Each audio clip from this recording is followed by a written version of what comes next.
Yeah. Noma izinto sezinzima wena baba uhlala unami unginika konke engikufisayo empilweni yami. Noma izitha sihlasela wena baba uyangidefenda mina ngisoze ngahlulela ukuyihira empilweni yami. Namanje futhi usakhona usangimelile usakhona ngale ngoma ngicela ukubonga ngakho konke okwenze kimi.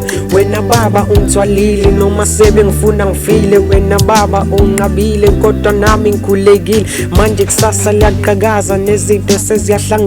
Ngicela ungiphe ithuba bawe nami ngifeze iphupho lami. Wena baba uhlala unami imihla namalanga.